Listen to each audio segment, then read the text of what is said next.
Guys, another key Red Bull employee has hit the leaving Red Bull tower. It is no secret by now that Red Bull Racing have been going through some massive problems recently in F1, specifically their car performance, since their car performances has done a total nosedive compared to other teams where they only seem to be going up. And that's just looking at their results too, since if you look further beyond their car performance, you will see an empire crumbling slowly but surely. And there have been many horrible side effects from this. You have key personnel that was critical to their success and domination leaving and opting for different teams. You see a Red Bull squad that is extremely unmotivated and pessimistic about the future, which includes their most prized asset. And speaking of that, you see their crown jewel Max Verstappen losing hope with many members he used to share smiles with. And what if I were to tell you this is all happening because a certain Australian man got way too horny with an employee? Well, that isn't the sole reason why this is all happening, but it is one of the key events that led to the downfall of the Red Bull Empire. So, I want to explain to all of those in an overly dramatic tone just what has happened to Red Bull and what the future has in store. But before we go any further, I want to give a quick shout out to all members of the flock. And if you haven't joined yet, please do so since I would appreciate it very much and so we could fight against the FOM Devils. And there will also be an announcement at 7,500 subs that I think you guys will enjoy very much, so stay tuned for that. So enough yapping, and here is how it happened. Here is how Red Bull fell. To understand their downfall, we have to rewind the clocks all the way back to 2018. Red Bull were still a big team in F1, and while they used to have much greater success in the early 2010s, they lost it not due to some giant controversy or event, but rather simply being outdone by Mercedes, who are now the lead empire in F1, but they at least still had lots of credibility and high reputation amongst the people in F1. Anyways, in 2018, a major shift happened since one of their drivers, Daniel Ricciardo, left the team with many speculating this was due to favoritism, since Red Bull now had a precious treasure named Max Verstappen, and they were going all in on him, which left Daniel with scraps and frustration. So now we enter 2019, and to accompany Max, they hired Pierre Gasly, and this will mark the beginning of the end. Gasly from the get-go hated the car, he hated how it felt and just couldn't figure it out like Max does, and any normal team would do their best to aid their struggling driver. However, Red Bull saw Max winning and going toe-to-toe with Mercedes, so Red Bull believed the driver was the issue. So they fired Gasly mid-season and opted for a rookie named Alex Albon, and he would perform slightly better and showed good potential, so they kept him for 2020, and then something unexpected happened. Albon began saying the car was horrible. He hated how it felt and couldn't even set it up. And this time, he was struggling to even score points, to even get into Q3 and be even within touching distance to Max. However, yet again, Max had no problems. He again was close to Mercedes and was winning. So Red Bull again abandoned Albon like Gasly and opted for someone better. This time, however, they will look outside of their pool of drivers in hope of finding better quality, which led to Sergio Checo Perez. Checo was a respectable driver in the eyes of many, since he was notorious for his aggressiveness, but also passiveness, which led to a driver who could manage tires beautifully and overtake as if he was pushing on them. And if anything ever happened in the top 6 allowing a midfielder to get a podium, it was more often than not him on that podium. Perfect for Red Bull and Max's number 2. So in 2021, they now had their third second driver in 2 years. So how did he perform? Well, no doubt better than Gasly and Albon. However, yet again, Checo complained about the car, citing it was tricky and hard to drive. However, again, they did not care since I'm sure you know the song and dance now. Max kept winning, and this time he won big since he stole the driver's title from Mercedes for the first time since Red Bull did it last in 2013. But like I said, Checo did do better than Gasly and Albon, so he was kept for 2022, and this year was the beginning of new regulations. For a moment, it looks like Ferrari had got it right and were set for domination as the new leading empire of F1.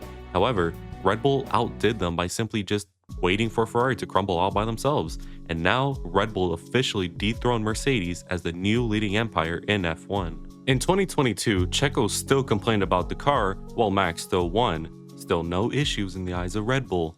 2023 would be the same. However, in Spain 2023 for the Spanish Grand Prix, Red Bull introduced an upgrade, and this would change everything. Checo complained and said the car had gotten worse, and this was also the weekend where Checo started to struggle massively in the season, like never before in the car, However, Max again still won, so Red Bull felt like Checo was complaining about skill issue essentially. However, in Singapore that year, something weird happened. Max had just won 10 races in a row, which was a new record, and it seemed that Max was going to win all the remaining races. However, finally, Max complained about the car. The Red Bull car was horrendous, which led to no podium and a weekend to forget, and this would spell caution for most teams. However, in the next round in Japan, Max won again, and while Checo still struggled, Max kept on winning, so it was fine to them. Then we entered 2024. Red Bull tried a new concept for their car this time, and at first, both drivers loved it, so great, now both drivers are successful and the car is good. However, in the background, it was anything but good. Christian Horner is the team principal at Red Bull, and he is a highly respected man since he has been their leader since they first joined in 2005, but this respect would vanish due to the deadly sin of lust. He had conversations with a female employee at Red Bull outside of his marriage, and at first, it seemed kind of playful. However, then Horner quickly succumbed to lust, and he started harassing her through the messages, and when she finally said to stop that she had enough, he realized his mistake and started begging for the chats to be deleted. However, this is now a golden opportunity to show the world the true colors of Horner. So whether or not she leaked the messages to the press is unknown. However, the messages leaked, and this would change things forever. At first, Red Bull kept winning. However, in Miami, two things happened. One, a key person at Red Bull left who was vital to their success. And two, McLaren, after years of careful planning and development, now showed their hand. And not only did they beat Red Bull, but they looked just as, if not faster than them.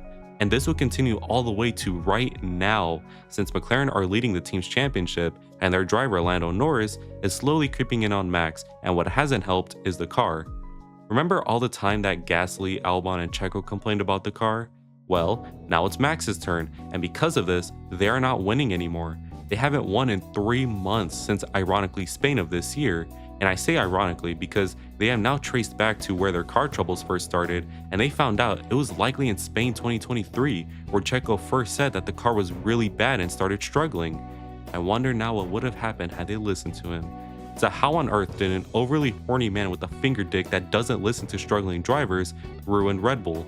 Well, one, it's because of the press fallout. Red Bull's leader was now seen as a creep and a cheater by the eyes of many. And Red Bull is a massive company outside of racing with a lot of power, so not only was the F1 team under scrutiny, but now also the brand. And two, Horner is also a very ambitious man who wants power, and over the years, he has been negotiating with the higher ups at Red Bull to see if he could get more power. But after the Red Bull founder, who I'm not going to try and pronounce his name, passed away, this ambition started to rapidly accelerate, and Max's dad Jos saw this and started despising Horner like never before. See, Jos had been growing angry of Christian, slowly disregarding the team for his own goals, so it is heavily rumored it was actually Jos who leaked the messages so he can stop Christian and get him out and have someone else who cares about the team again. Likely he thought of himself, and this was even more bad press. So, that key figure I talked about previously that had enough and left in Miami, well, that figure was Adrian Newey, who is regarded as one of, if not the best car designer in the history of F1 and maybe even racing as a whole.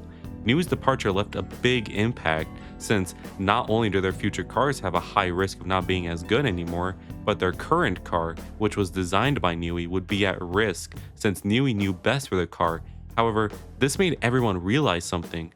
The downfall was not just beginning, it had been going on for a long while. You see, the power struggle didn't just happen, it had been happening, and in 2023, Rob Marshall, who was a key figure that was just as significant as Newey, was poached by McLaren, who saw an opportunity to grab him and show him what a stable work environment was again. Then you look further back, and Dan Fallows, who again was important, was poached by Aston Martin in a bid to establish themselves. Plus, add on Jonathan Wheatley, who is also very important, leaving for Audi next year, and their head of strategy, who was literally announced to go to McLaren 2 days ago. And now, you not only have Red Bull's ingredients for success leaving, but now a team that is extremely unmotivated and drivers who are pulling the I told you so card now. Plus, that's only like a third of the reason why. There are many other reasons like asymmetrical braking being banned and hurting Red Bull supposedly, hitting a development bottleneck where they can't really find performance anymore, McLaren, Ferrari, and Mercedes catching up, James Charles, basically lots and lots of reasons. If only they listened to their second drivers, especially Checo. Well, that's enough of the overly dramatic tone, I think. So, how is everything looking right now? Well, not good, that's for sure. You got top dogs leaving en masses and a bad car, which, fun fact, at first was slower than their second team and was matching Sauber at places on the track in Singapore, and this has totally killed their chances for title glory. However, they may still be in a chance with the driver's title due to Max's early start to the season. Right now, they're definitely behind McLaren, and I would say Ferrari too as of late, and with Mercedes, that entirely depends on if Merc stops trying to appeal to kids like Kimi and start remembering what being good means. Welcome to Skibbity Toilet Baku, my dudes. Right now, I'd say your only hope as a Red Bull fan is trusting Ferrari, since they're the only guys close to McLaren, and even then, we could just mess everything up anyway, so I say stay pessimistic. Overall, while Red Bull are definitely imploding, I say stay optimistic if you are a fan, since the future doesn't seem too bad, since we still have to remember they are a top team, and now they have a lot of vacancies in engineering positions and driver positions potentially. Recently, there have been rumors of George Russell heading off to Red Bull and leaving Mercedes, since, let's be real, Kimi will be Toto's prioritization one way or another. Whether that's due to Toto actually loving the kid or because he doesn't want a repeat of Mercedes is up in the air, but a move for George could be likely if one of these two things happen. The first is if Checo is finally given the boot next year, which frees a spot at Red Bull, or if Max finally has enough of the buffoonery of everyone and packs his bags and goes elsewhere. Either way, like Horny said, it'd be dumb not to go for a guy like George, since again, the possibility is high of him leaving Merc soon. Plus, while all the top engineers and personnel mainly responsible for Red Bull's success have left the team, there could be a boom of employment at Red Bull, which could potentially see new people establishing themselves as top engineers in the paddock and could in one way or another leave a very secure and young engineering team at Red Bull like in 2005 when they first joined. However, whether or not this is coping or the truth is unknown. Anyways, that is how Red Bull fell from grace. Empires always fall in F1. We have seen it with Mercedes recently, but also Ferrari, Williams, and McLaren, but we all must remember, just because empires fall doesn't mean they disappear, but it may be a while before we see a dominant Red Bull again. If you're a Red Bull fan, I am so sorry. The domino effect is one crazy thing though, since imagine telling Christian that jerking it in a plane to one of your employees will lead to a mockery of your dynasty in just a few months, and that they have to deal with McLaren doing them. Absolutely shameful. Obviously, there are a lot of things I left out, like how Gasly, Albon, and Checo really at times did just suffer from skill issue, but the main point was basically how their glorification of Max led to a complete disregard for meaningful upgrades, since Max always drove the wheels off the car. But who knows, maybe in the future we'll look at Red Bull struggling to score points after being so successful in the past due to bad decisions similar to Williams, and leave new fans wondering how a once invincible team fell so quickly. Anyways, if you enjoyed today's video, leave a like and subscribe since that would greatly help me, and also let me know in the comments what you think of Red Bull. And as always, have an amazing day. Good weather for the duck.